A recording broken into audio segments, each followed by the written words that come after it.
Muy buenas tardes, Costa Rica, buenas noches, Argentina.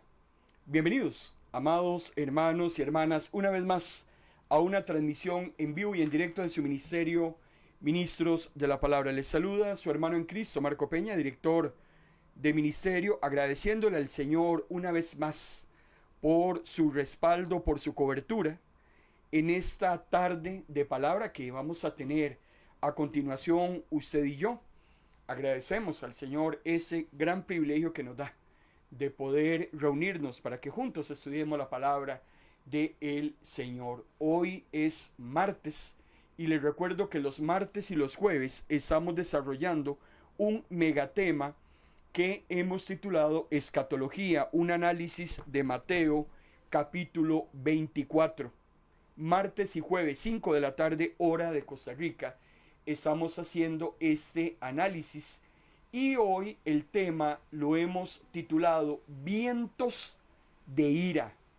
Vientos de ira. Es muy interesante lo que vamos a estar conversando a continuación y que está relacionado con los temas que hemos venido llevando a cabo acerca de esas señales de Mateo capítulo 24, señales que anuncian la parucía de nuestro Salvador.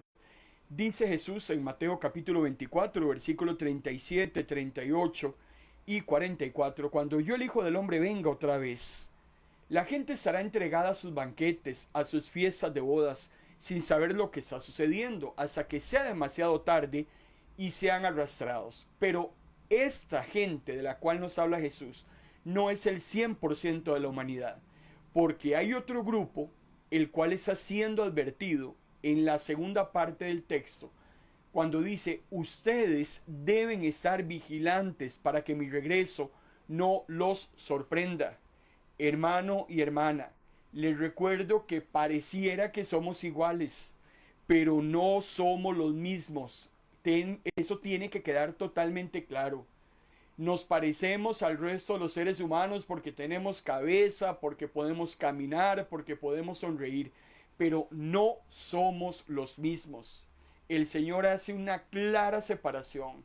Aquellos que van a estar en otra cosa, aquellos que van a estar esperando a Jesús, aquellos que van a ser sorprendidos versus aquellos que lo estamos esperando, vigilando, santificándonos, haciendo el trabajo para el cual hemos sido llamados. Hemos venido utilizando el texto estrella de Mateo capítulo 24, el cual tiene un sinóptico en Marcos capítulo 13 y Lucas capítulo 21. Los tres textos de tres diferentes evangelios se llaman sinópticos porque en los tres el tema es idénticamente igual lo que se está tratando, aunque no necesariamente con las mismas palabras. Utilizamos Mateo 24, el cual tiene 10 grandes señales que Jesús anticipa respecto a su segunda venida y están en los primeros 28 versículos de ese capítulo 24. A partir del capítulo 29 y hasta el 51 hay dos grandes acontecimientos que Jesús ventila con sus discípulos, que los vamos a analizar más adelante. Uno está relacionado con la segunda venida de Jesús, el otro está relacionado con recompensas y castigos. Dependiendo uno u otro ser humano, o será recompensado o será castigado. Hemos venido avanzando poco a poco con esas primeras 10 señales que están en los 28 versículos iniciales. Avanzamos con la señal de los falsos cristos, luego continuamos con la señal de las guerras. Jesús le habla a sus discípulos acerca de pestilencias, de hambres, de terremotos, que se irán intensificando conforme Él venga por segunda vez. Luego Jesús habla de tiempos de persecución, de traición, donde el amor se va a enfriar de maneras increíbles. Jesús anticipa también un incremento en la predicación del Evangelio y estamos inmersos en este momento todavía en la señal número 10, que es la gran tribulación. Es la última de las 10 señales que da Jesús, pero es la señal más importante porque es la que me habla de la aparición del anticristo, de la abominación desoladora, del tiempo de angustia cual nunca antes, de cómo esa trilogía satánica va a montar un sistema dictatorial en un corto tiempo, un tiempo que será de angustia, un tiempo que marcará un antes y un después en la historia de la humanidad, porque el mismo Jesús dice que jamás en la historia ha habido un tiempo como ese, ni tampoco lo habrá después. En el versículo 15 y 21 del capítulo 24 Jesús dice, por lo tanto, cuando vean que aparece en el lugar santo la desoladora impureza de que habla el profeta Daniel, preste atención el lector, porque como la persecución que entonces se desatará, no se habrá desatado ninguna en la historia, ni se desatará después. Llevamos ya 43 sesiones, 2 sesiones por semana, 43 sesiones, hablando precisamente de esta señal número 10, esta señal escatológica, porque es la señal más importante, porque es la señal que marca un antes y un después en la historia de la humanidad. ¿Qué sigue después de la gran tribulación? Inmediatamente se acaba el tiempo de la gracia y va a iniciar el tiempo de la ira. Será precisamente con la segunda venida de Cristo. Estamos en este momento concentrados en una serie de juicios parciales a través de 7 trompetas que Dios va a enviar durante la gran tribulación con el fin de buscar que el hombre se arrepienta. Les recuerdo que la gran tribulación cumple 3 propósitos fundamentales. En primer lugar, el refinar a la iglesia como se refina el oro.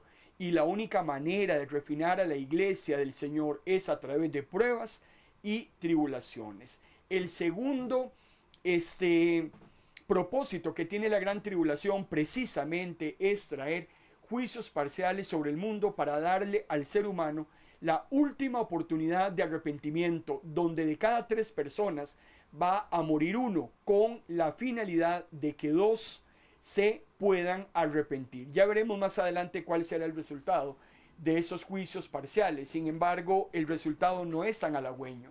El tercer propósito de la gran tribulación es darle entonces el castigo final a las naciones por el maltrato que el pueblo de Dios ha recibido. Ahora el mundo va a recibir una cucharada de su propia sopa. El mal que el mundo le ha prodigado a la iglesia del Señor es el mal que va a recibir cuando Dios descargue toda su ira sobre el mundo impenitente.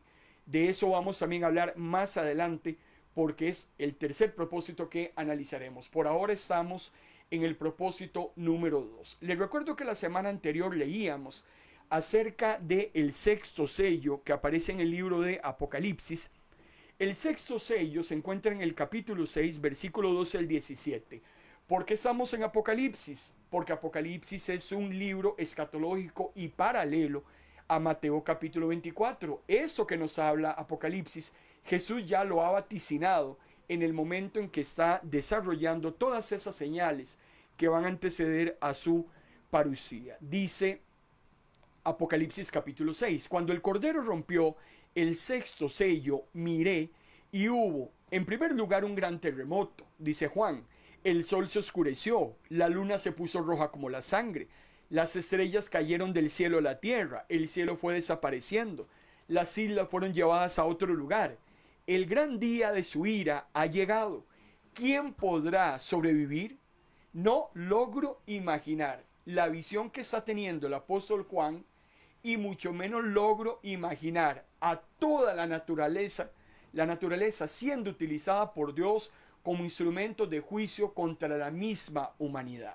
El ser humano siempre ha hablado acerca de la naturaleza como algo grandioso, como algo que se ha creado a sí mismo y que constantemente se va regenerando. Sin embargo, el hombre va a entender quién es el soberano, quién es el creador de la creación, quién es el dueño de todo lo que existe, y el hombre tendrá que entender, no lo quiere entender a las buenas, tendrá que entender a las malas, la soberanía que tiene Dios sobre todo lo que ha creado.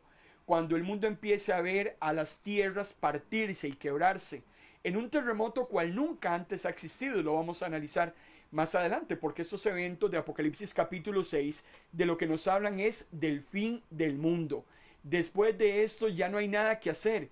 Dice que el sol se oscurece, la luna se pone roja, las estrellas del cielo se caen, el cielo desaparece, las islas son llevadas a otro lugar. Estamos hablando de una destrucción total, y para lo cual el Señor va a utilizar la naturaleza como instrumento de juicio contra el mundo impío. Estas perturbaciones celestiales que encontramos en el sello número 6 definitivamente están relacionadas con la segunda venida de Jesús. Dicho de otro modo, el sexto sello es el final de todas las cosas. Después del sexto sello, hermano y hermana, el mundo no va más. Pero lo interesante, cuando vamos al séptimo sello, porque les recuerdo que de Apocalipsis capítulo 6 al 18 hay tres grandes bloques de juicios que se llaman telescópicos. 7 sellos, el 7 sello me abre 7 trompetas, la séptima trompeta me abre 7 juicios por copas, por derramamiento de copas. Pero si el sexto sello, el mundo se acaba, el séptimo sello, que va a empezar hasta Apocalipsis capítulo 8, lo que me va a hablar es a nivel de detalle de esas 7 trompetas, que son juicios parciales que Dios va a llevar a cabo en la gran tribulación. Entonces, si el sello 6 todo se termina, ¿por qué el sello número 7 me vuelve otra vez a incorporar eventos que aparentemente ya han sucedido? Y por si fuera poco, Apocalipsis capítulo 7 es un interludio que sucede antes del sexto sello, que es cuando todo termina. Parece un poco enredado, pero vamos a explicarlo de la manera más clara y más gráfica para que nos quede, hermano y hermana, totalmente diáfano. En primer lugar, Apocalipsis no es un libro cronológico. Vuelvo a reiterarle, no empieza en el capítulo 1 y termina en el 22. Apocalipsis es un libro que narra acontecimientos escatológicos y no necesariamente lo hace basado en la cronología que usted y yo conocemos. Para los que nos están siguiendo a través de la transmisión de Facebook Live, estamos en este momento audiovisualmente por Facebook y radiofónicamente estamos a través de MP Radio. Usted puede sintonizar ambas plataformas, están simultáneas, y puede ingresar a nuestra página web ministrosdelapalabra.org y ahí usted estará incorporándose o escogiendo cuál transmisión desea usted estar recibiendo en este momento. Para los que nos están siguiendo a través de la plataforma audiovisual, yo quiero colocar en pantalla una infografía, un esquema rápido, muy comprensible respecto a cómo es que Apocalipsis está organizado. Hemos venido hablando de los sellos del Apocalipsis, que son desastres humanos controlados por Dios, desastres que usted y yo estamos viviendo en este momento. Apocalipsis, desde la parte de los sellos, me habla de terremotos, me habla de hambres, me habla de violencia, todas esas señales que hemos estado analizando que se van a ir incrementando conforme se acerque la segunda venida de Jesús. En el sello número 5 habíamos hablado que es la descripción de los martirizados en la gran tribulación, pero en el sello número 6 estamos entonces hablando acerca del fin del mundo. Pero si verdaderamente Apocalipsis capítulo 6 es el fin de todo, ¿qué hacemos entonces con el capítulo 7, 8, 9 y en adelante hasta llegar al capítulo 22? Por eso insistimos que Apocalipsis no es un libro cronológico. Desde el capítulo 7 en adelante vamos a ir otra vez, por decirlo de alguna manera, devolviéndonos a hechos que ya hemos analizado, pero que aparecerán con más detalle, porque todavía hay que hablar de trompetas, y las trompetas van a suceder antes del fin del mundo. Hay que hablar de las copas de la ira, que son los juicios finales de Dios sobre las naciones, y suceden antes del fin del mundo. Por eso es muy importante cuando estudiamos Apocalipsis no enredarnos presumiendo que después del capítulo 6 sigue el 7 y del 7 sigue el 8, porque, le vuelvo a reiterar, en cuanto a la escritura hebrea, difiere mucho en cuanto a nuestra escritura castellana. Los escritores de la literatura hebrea no escribían de la misma manera. El tema de las profecías, ya lo hemos hablado anteriormente, las profecías no necesariamente van marcando tiempos determinados y cronológicos.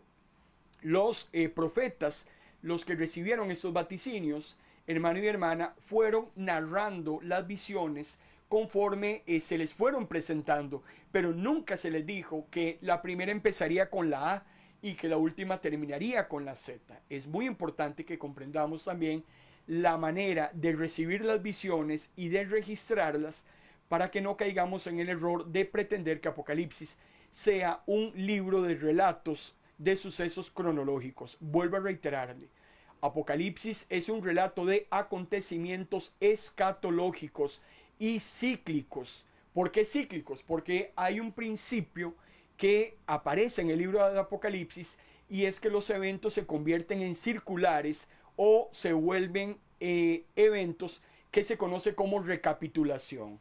O sea, dicho de otra manera, pareciera como que ya el tema termina, pero luego Juan se devuelve otra vez a volver a analizar situaciones ya reveladas y lo hace con más nivel de detalle. Por ejemplo, ¿por qué decimos que Apocalipsis recapitula muchos eventos o que contiene muchos eventos circulares? Por ejemplo, en cuanto al fin del mundo, que se encuentra en el sello número 6, usted encuentra en el libro de Apocalipsis 5 veces en las que aparece el fin del mundo.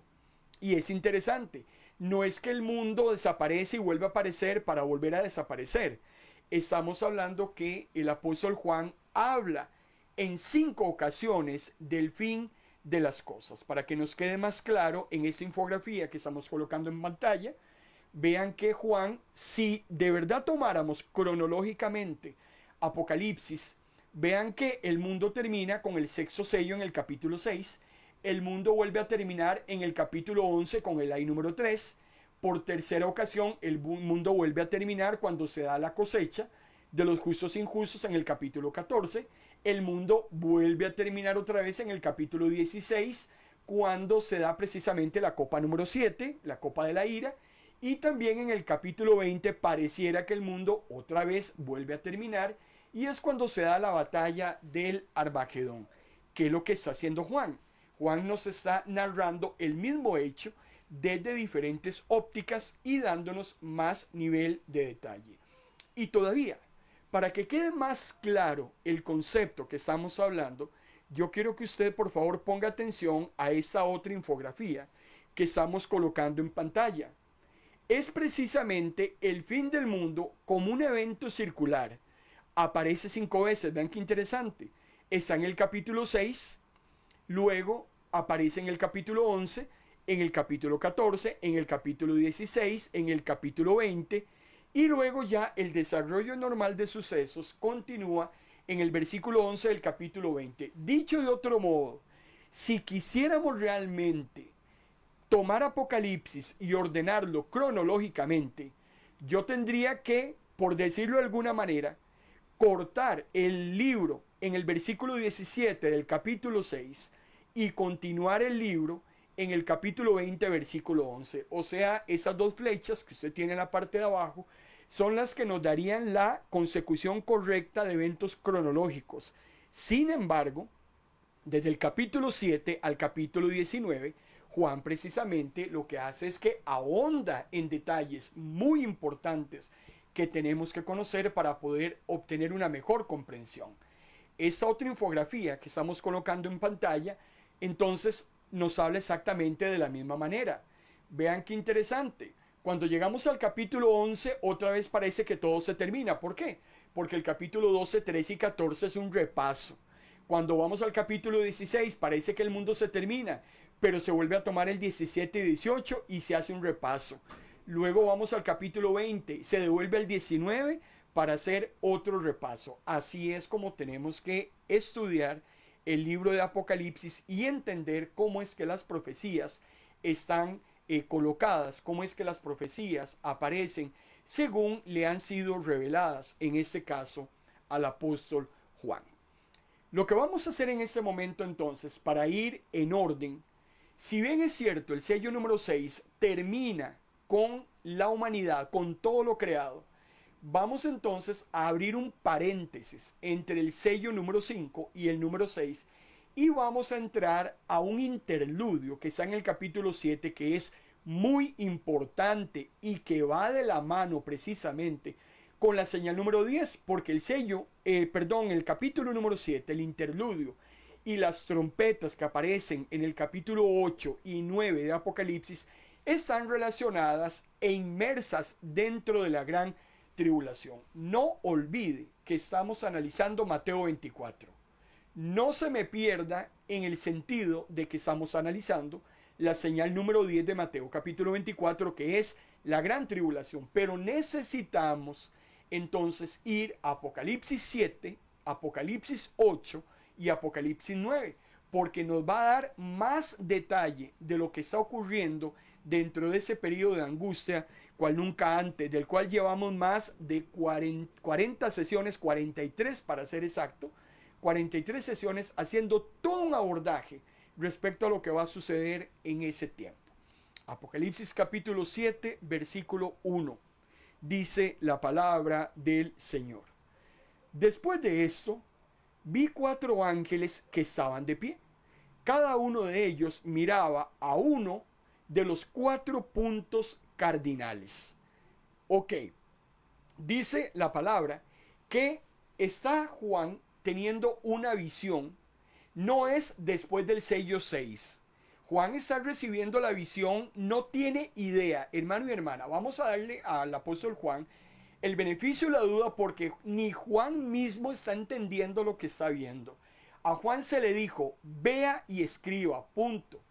A Juan no se le dice, usted tiene que interpretarlo, usted tiene que decir a nivel de detalle cómo es que son las cosas, usted tiene que coger todo lo que vio y ordenarlo. A Juan no se le dice eso. Jesús le da la instrucción a Juan y le dice, escribe lo que estás viendo, porque usted y yo, 2000 años después, necesitamos tener esas profecías de primera mano para que podamos entender qué es lo que va a ocurrir conforme se acerque la segunda venida del Señor. Hay un momento en el capítulo 7 en el que Juan está viendo 4 ángeles y dice que cada ángel está mirando, hermano y hermana, desde un punto cardinal. Les recuerdo que los puntos cardinales son norte, sur, este, oeste. Los ángeles están entonces colocados precisamente en las 4 puntas del planeta, por decirlo de alguna manera. Esta otra infografía que quiero colocar en pantalla para que nos quede muy claro y no nos perdamos, es que si bien es cierto, en el capítulo 6 todo termina, vamos a ir al 7, vamos a ir al 8 y vamos a ir al 9. Pero interesantemente, vean que como no está ordenado cronológicamente, tenemos que devolvernos entonces. El mundo, según el capítulo 7, 8 y 9, el mundo no ha terminado. Estamos inmersos dentro de la gran tribulación. Y eso es lo que quiero que nos quede totalmente claro. Vamos a dejar pendiente el fin de todas las cosas, porque en algún momento vamos a llegar a hablar del día de la ira y del fin del mundo, cuando Dios va a decir, no más, se acabó. Por el momento estamos inmersos dentro de la gran tribulación, aunque avancemos en los capítulos 7, 8 y 9, y habiéndonos dicho el capítulo 6 que este mundo ya se había acabado. Ahora, para que nos quede todavía mucho mejor referenciado, la misma infografía que utilizamos anteriormente, lo que nos está diciendo es que si vamos a analizar los juicios parciales de las 7 trompetas que suceden en la gran tribulación, tenemos que ubicarlas entre el sello 5 y 6. Hacia allá es a donde vamos. Por eso el sello 6 lo vamos a dejar momentáneamente en stand-by. Pero todavía, antes de que entremos a las trompetas que van a ser desatadas como juicios parciales, hay un interludio, hay un impas. Antes de que Dios derrame esos juicios parciales sobre el mundo, hay algo que Dios va a hacer, hay algo que Dios va a realizar. El mundo está listo para recibir toda la ira de Dios, esa ira que Dios ha venido acumulando. Sin embargo, hay algo que hacer antes de esa ira que va a ser desatada. Y de eso es de lo que quiero que hablemos. Entonces, a partir de este momento, vamos a incorporarnos a analizar ese interludio que se da en la gran tribulación, y posteriormente analizaremos los juicios de las trompetas que suceden en la gran tribulación. Así es como vamos a desarrollar entonces estos eventos.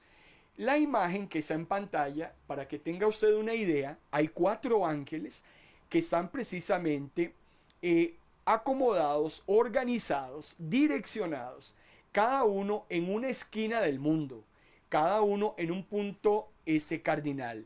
En el contexto del apóstol Juan se consideraba, se presumía que la tierra era plana, que la tierra era cuadrada. Todavía, cuando usted se viene allá por el año 1500 después de Cristo, para la época del descubrimiento de América, los reyes de España y todo el tiempo de ese entonces, siempre pensaban, cuando veían al barco perderse allá en la lontananza, presumían que al final del mar lo que había era como una especie de guindo, y entonces los barcos caían en ese precipicio. Siempre se creyó que la tierra era plana. Por eso cuando uno lee Apocalipsis capítulo 7, la primera presunción es esa, que la tierra es plana y que por tanto hay un ángel en el norte, otro en el sur, otro en el este y otro en el oeste, y que lo que están haciendo esos 4 ángeles, porque son ángeles de juicio, muy importante que nos quede claro, ellos son los que van a desatar los vientos de destrucción. Por eso la sesión de esta tarde-noche la hemos titulado Vientos de ira. Los vientos en la Biblia siempre serán sinónimo de juicio, de destrucción. Ezequiel hace una mención similar a la que aparece una gran destrucción que viene desde el norte, desde el sur, desde el este y el oeste. Ustedes y yo sabemos que la tierra no es plana. Sin embargo, vamos sobre esa misma línea de consideración, pero lo que tenemos que entender es que la destrucción va a ser total. Si los 4 ángeles están organizados en los 4 puntos cardinales, lo que nos está diciendo es que no va a quedar un metro de tierra que no reciba precisamente la ira de Dios. El Señor va a utilizar la naturaleza por los 4 costados del planeta y ningún lugar se va a quedar sin recibir el juicio del Señor. Ezequiel, para poder tener una referencia de lo que estamos hablando, nos hace una mención en el Antiguo Testamento acerca de este ataque de juicio que viene desde todos los flancos. Vean lo que dice el capítulo 7, versículo 2 al 4. Dile a Israel, en cualquier dirección que mires, el este, el oeste, el norte o el sur, tu tierra está acabada. No queda esperanza, dice Dios, pues yo soltaré mi gran cólera sobre ti a causa de tu devoción por los ídolos. Me tendrás que rendir cuentas por tus infidelidades. Me voltearé para no verte y no te mostraré piedad. Te daré merecido, te pagaré en pleno y sabrás que yo soy el Señor. Esta profecía de Ezequiel se conoce como una profecía de doble referencia. Ezequiel fue un profeta que vaticinó la invasión inminente de Babilonia sobre Judá. Judá ya ha colmado la paciencia de Dios, no entendió ni aprendió lo que había sucedido con su hermana Israel, la otra parte del reino, allá en el año 722, cuando fue invadida por los asirios.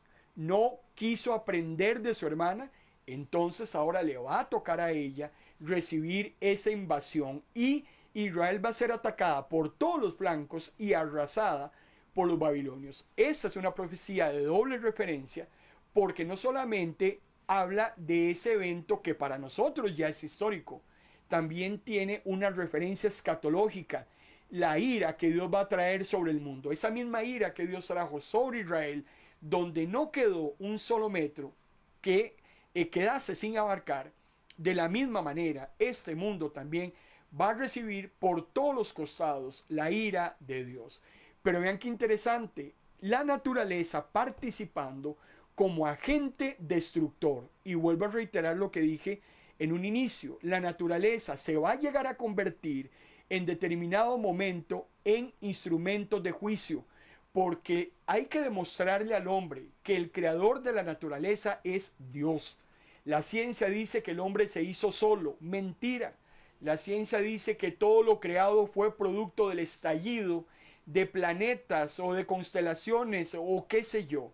El hombre anda inventando mentiras que vienen del mismo Satanás, que ni él mismo se las cree. Entonces Dios va a tener que coger su naturaleza y traérsela al hombre y utilizarla como juicio sobre el hombre mismo, para que entienda que todo eso que se está viniendo sobre ellos no se hizo solo. Hay alguien que lo creó, hay alguien que lo hizo muy hermoso, y que el hombre, conforme pasó el tiempo, empezó a destruirlo. El cielo y la tierra tiene que pasar. Tiene que venir un cielo nuevo y una tierra nueva. Jesús mismo decía, no puede quedar piedra sobre piedra. La creación desde la caída del hombre en el huerto del Edén, dice el apóstol Pablo en Romanos, está gimiendo. Tiene que ser destruida, y Dios la va a utilizar precisamente para destruir a la humanidad. A la misma vez que destruye a la naturaleza se va a encargar de destruir al ser humano. Y de eso vamos a empezar a analizar con esas 7 trompetas, que son juicios parciales. Cuando usted y yo observamos en el mundo que vivimos, en nuestro contexto histórico, esos grandes vientos, los huracanes, cuando observamos esas tempestades, esos desbordamientos, todo eso que estamos viendo hoy en día, eso es una caricatura conforme se irá incrementando en el tiempo hasta llegar a su clímax. Habrán, hermano y hermana, sucesos naturales cual nunca antes en la historia han habido, y el hombre tendrá que probar a partir de esos desastres naturales toda la ira de Dios. Ahora, Zacarías es otro profeta del Antiguo Testamento que menciona interesantemente 4 carrozas de vientos que se ponen en marcha. Zacarías tiene una visión de esas carrozas de vientos que se presentan delante del Señor. Llevaban una misión, vienen ahora a rendirle cuentas a Dios. Dice Zacarías en los primeros 8 versículos, un extracto del texto: vi 4 carros.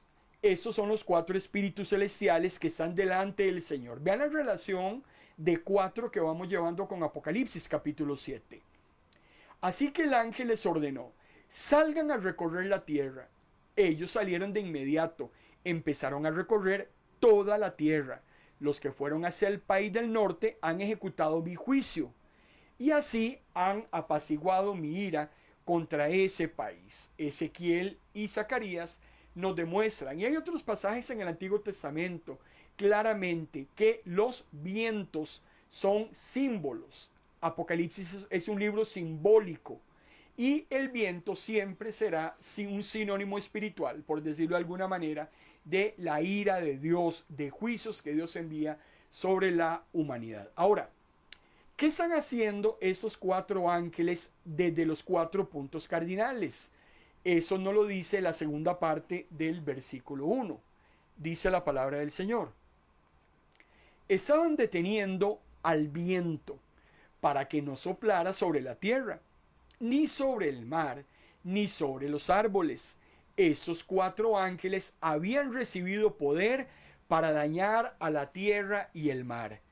Los seres celestiales van a estar bastante ocupados en los eventos de los últimos días. Los ángeles aparecen constantemente en el libro de Apocalipsis ejecutando tareas para las cuales Dios los ha enviado. Por ahora tengo 4 ángeles listos en los 4 puntos cardinales, a punto de traer viento de juicio sobre el mundo. Sin embargo, nos dice el texto que lo están deteniendo. Estamos a punto de ver juicio sobre el mundo, pero hay algo que está deteniendo ese juicio. Por eso nos dice al final del versículo 1 que habían recibido un poder para dañar a la tierra y al mar.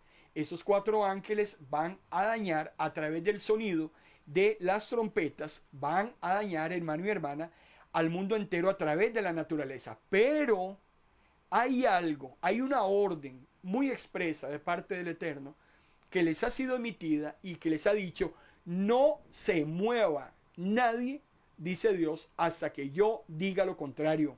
Están deteniendo el viento.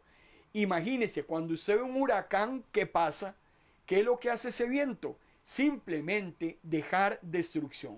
El huracán pasa y se lleva a través de esas correntadas todo lo que se encuentra a su paso. Eso es lo que va a suceder a continuación.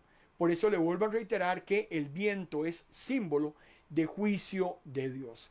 Cuando vamos al libro de Oseas, como para tener también otro ejemplo de lo que estamos conversando, es muy importante ir al Antiguo Testamento y también refrendar los conceptos que estamos analizando en el Nuevo. Vean lo que dice Oseas en el capítulo 13, versículo 15.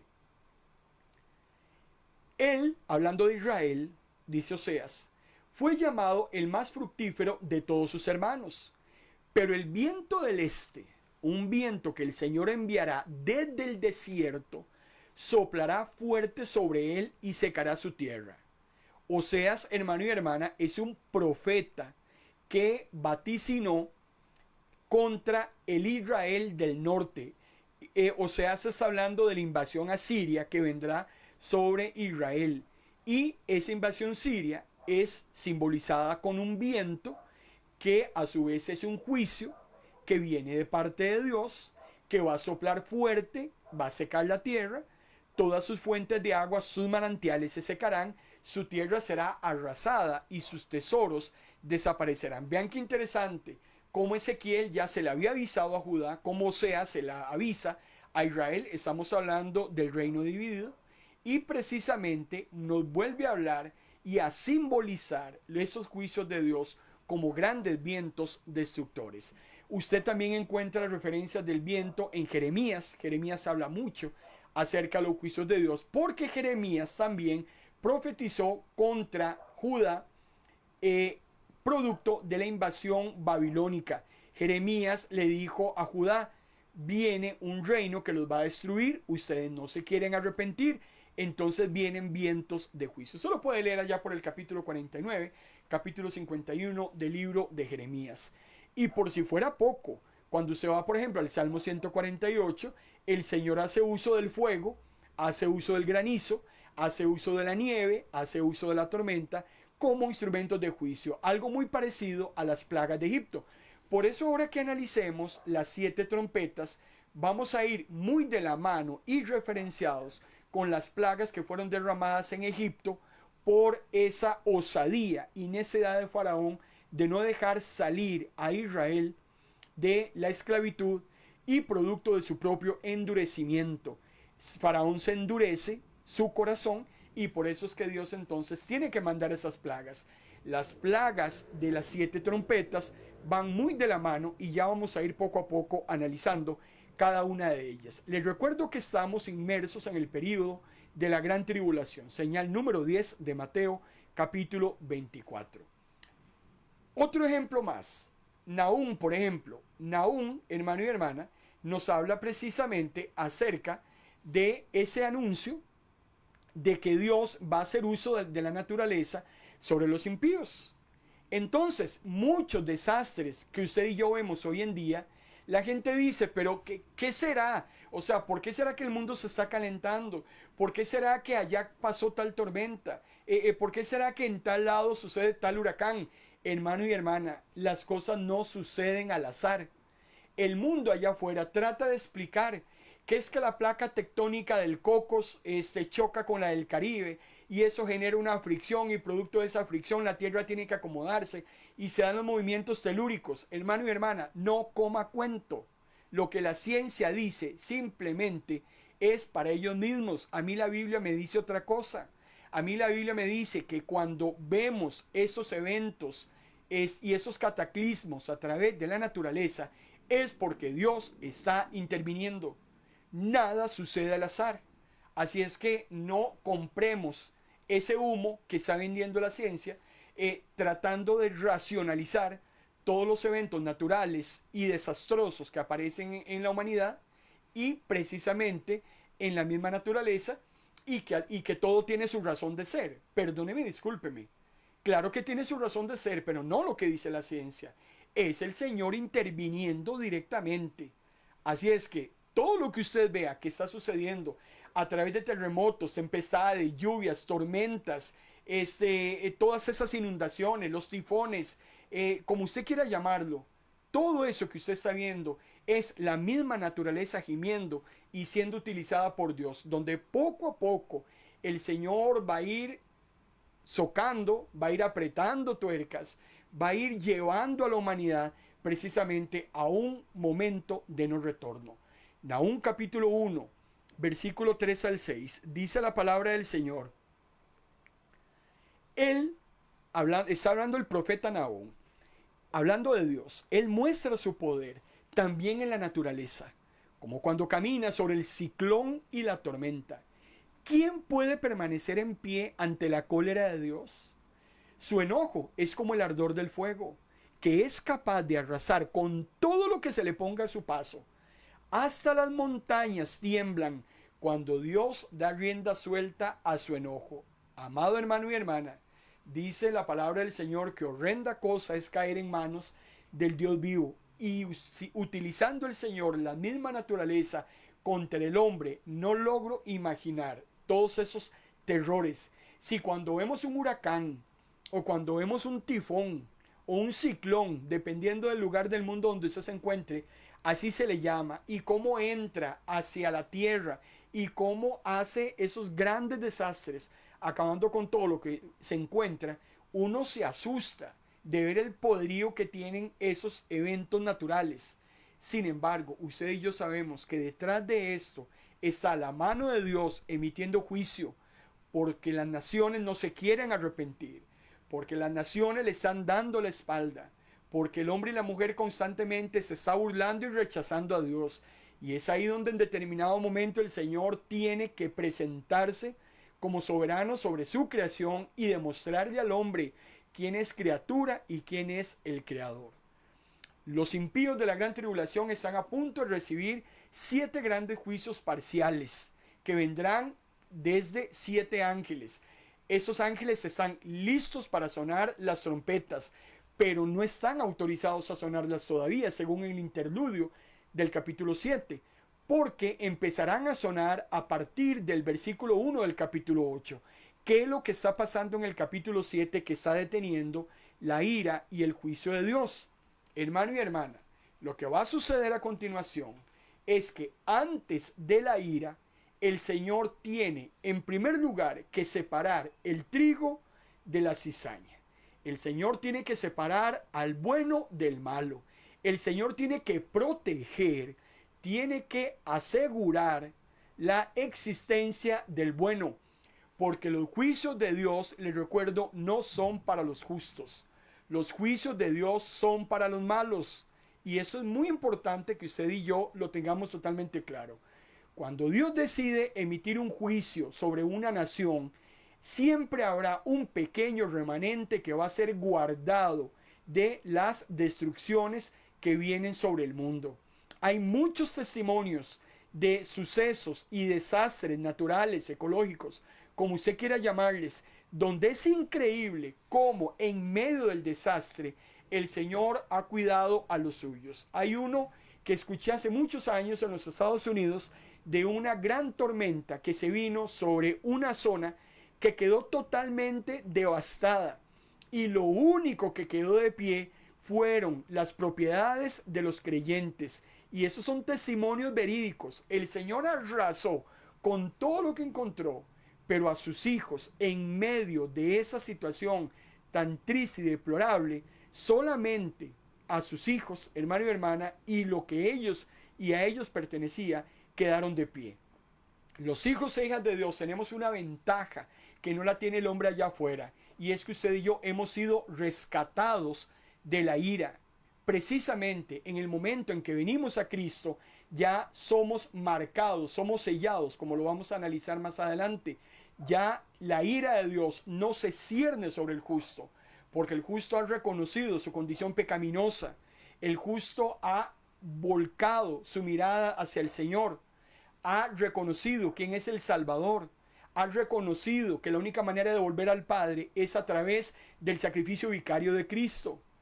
Ha decidido darle un cambio radical a su existencia y ser una persona diferente. A esos es a los que Dios siempre protege en los tiempos de angustia. El mismo apóstol Pablo, en su primera carta a los Tesalonicenses, capítulo 5, versículo 9, el apóstol Pablo decía: porque no nos ha puesto Dios para ira, sino para alcanzar, dice el apóstol Pablo, nos ha puesto para alcanzar misericordia. dice, perdón, para alcanzar salvación por medio de nuestro Señor Jesucristo. Muy importante lo que el apóstol Pablo está diciendo. Usted y yo, hermano y hermana, si somos hijos de Dios, el Señor nos da a usted y a mí la promesa, en primer lugar, de guardarnos de la ira. De que viene ira, hermano y hermana, viene ira. El mundo cree que esto es un vacilón. El mundo cree que puede seguir en sus rituales, en sus tonteras, en sus aberraciones. Es increíble en este último mes del año todos los eventos que se dan a nivel mundial donde dispersan a toda la humanidad para que participe de las tonteras y aberraciones más grandes que existen. El mundo cree que empieza un año y termina otro año, y que empieza el que sigue y luego termina, y luego el otro, y luego el otro, y luego el otro. El hombre cree que es eterno y que puede hacer lo que le da la gana. Sin embargo, un día tendrá que darse cuenta que no era así como pensaba. El Señor es lento para la ira, es grande en misericordia, pero Él también ha dicho que no va a contender con el hombre para siempre. El hombre es una criatura y Dios no va a perder el tiempo con el ser humano hasta que el ser humano quiera venir a buscarlo.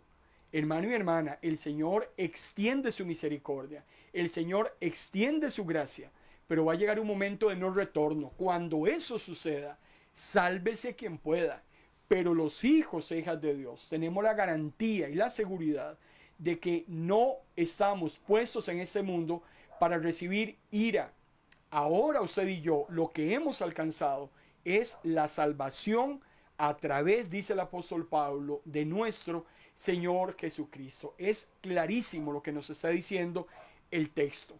Y por eso es que entonces viene la ira de Dios, pero el Señor tiene que guardar lo que le pertenece. Usted le pertenece a Dios. Jesús decía en su oración, antes de partir al huerto, le decía al Señor, Señor, yo no te pido que los quites del mundo, yo te pido que los guardes del mal. Tenemos que tener muy claro este tema de la protección y la seguridad de Dios en medio de la aflicción, porque muchas veces desde nuestros púlpitos lo que predicamos es escapismo, o sea, lo que hablamos es de extracciones. Decimos, bueno, como viene la ira, el Señor va a agarrar del pelo a todos sus hijos y los va a quitar para poder entonces derramar su ira sobre el mundo. Eso no me dice la Biblia y yo no puedo predicar lo que la Biblia no dice. Hay que tener mucho cuidado. Si el apóstol Pablo me está diciendo que usted y yo no hemos sido, hermano y hermana, llamados para ira, si me está diciendo a mí el texto que usted y yo, hermano y hermana, no somos puestos para recibir el juicio de Dios, aquí no me está diciendo que es que nos van a ser sacados. La Biblia me está diciendo que el Señor nos va a proteger. Y vamos a analizar el próximo jueves, si Dios lo permite, algunos ejemplos muy claros en la Biblia donde el justo está dentro de la nación que está recibiendo el juicio. Sin embargo, el justo no es tocado, porque la ira de Dios no es para el creyente. Lo que a usted y a mí nos tiene que interesar más, hermano y hermana, es que no nos alcance la ira de Dios. Y eso es lo que vamos a ver entonces a continuación. Dice Apocalipsis capítulo 7, versículo 2. Vi también a otro ángel que venía del oriente, el cual tenía el sello del Dios que vive para siempre. Con ese mismo sello debía marcar a todos los que le pertenecen a Dios para protegerlo. Vean qué importante la información que nos está dando Juan. Hay otro ángel que no tiene nada que ver con esos cuatro que están deteniendo los vientos de juicio. Pareciera que es un ángel de un rango más alto. Dice que viene del oriente. Les recuerdo que en los puntos cardinales el oriente siempre es símbolo de donde viene la luz, de donde viene la salvación. Así lo encuentras, hermano y hermana, a lo largo y ancho de la palabra. Recuerde usted, por ejemplo, cuando vienen los sabios, dice, ellos vienen del oriente y ellos dicen, es que hemos visto su estrella y venimos a adorarle. Ellos vienen del oriente a adorar al recién nacido, al Salvador del mundo. Ese sello que ese ángel trae en su mano Es un sello de protección. Es muy importante que nos quede claro el concepto. En un momento dado, cuando Dios decida traer todo su enojo y descargarlo sobre el mundo, el Señor definitivamente sabe que junto con la cizaña hay trigo, que junto con el trigo que ha crecido hay cizaña, que estamos revueltos como en este momento lo estamos. Antes de que el Señor desate esa ira, Él tiene que cuidar lo que le pertenece. Si Él lo ha prometido, Él lo va a cumplir. Por eso, antes de los juicios parciales, el Señor tiene que cuidar a su pueblo. Cuando usted lee en la Biblia acerca del sello de las Escrituras, y más adelante, la próxima sesión, el jueves, si Dios lo permite, vamos a hacer comparaciones con la marca de la bestia, que ya habíamos analizado en el capítulo 13 de Apocalipsis. Vamos a ver la diferencia entre la marca de la bestia y el sello del Espíritu Santo. Pero para que nos quede claro el concepto en esta noche, el sello del Espíritu Santo, que lo vamos a retomar el próximo jueves, significa tres cosas. Cuando el Señor sella a los suyos, en primer lugar, los está protegiendo de cualquier daño que venga sobre el mundo, principalmente que venga de parte de Él. Un sello lo que hace es que protege. Nada puede, hermano y hermana, violentar ese sello que Dios ha colocado en sus hijos y en sus hijas. En segundo lugar, un sello es una marca de propiedad o de posesión. Es muy importante el concepto. Eso lo que demuestra es que el que tiene esa marca le pertenece a alguien. Y en tercer lugar, el sello lo que hace es garantizar y certificar esa promesa de protección que Dios le da a los que son suyos. Dios no sella a aquel o aquella que no le pertenecen. Dios no va a proteger, no va a cuidar, no le va a garantizar nada, absolutamente nada, a aquel o aquella que no le muestren su lealtad.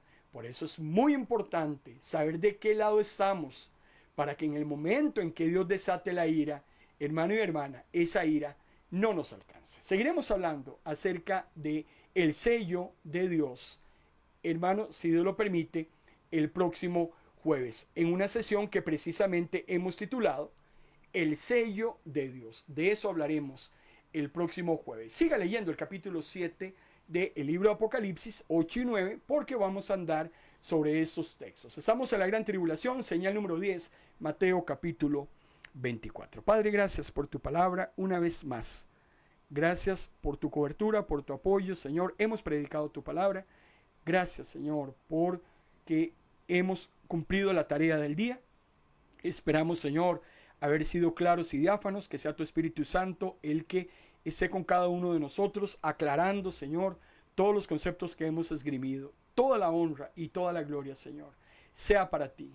Que tu sello, Señor, que tu sello, Padre, esté sobre cada uno de nosotros en el momento de la aflicción, en el momento de la crisis, en el momento del dolor, Señor. Que podamos ser eximidos de esa ira que en muy poco tiempo, Señor, vendrá sobre esta humanidad. En el nombre de Jesús. Amén. Gloria al Señor.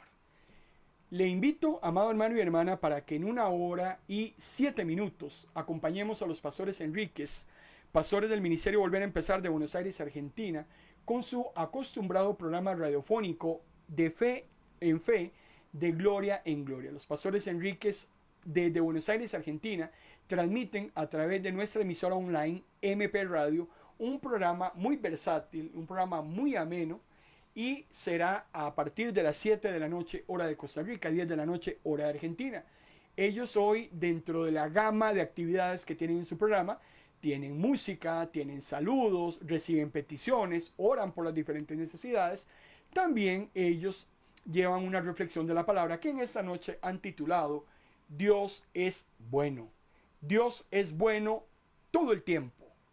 Todo el tiempo, hermano y hermana, Dios es bueno. Como dicen los gringos, God is good all the time. All the time, God is good. Dios es bueno. De eso nos van a hablar los pastores en esta noche, si el Señor lo permite. Así es que en 1 hora y 6 minutos estamos en MP Radio. Por mi parte, hermano y hermana, lo bendigo con toda bendición de lo alto. Espero haberle devuelto en rédito la inversión que usted hizo de tiempo en esta noche. Si Dios lo permite, El próximo jueves sigamos hablando acerca de esa protección que Dios le da exclusivamente a los que son sus hijos. No se enrede.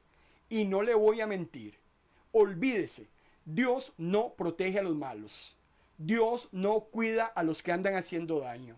Dios no le va a dar su gracia y su favor a aquellos que andan haciendo maldades, a aquellos que violentan sus mandamientos. No se equivoque. El Señor ha prometido cuidar, proteger, salvaguardar únicamente a aquel y aquella que le pertenecen. ¿Le pertenece usted al Señor? Eso solamente usted puede responderlo. Amado hermano y hermana, que Dios les bendiga.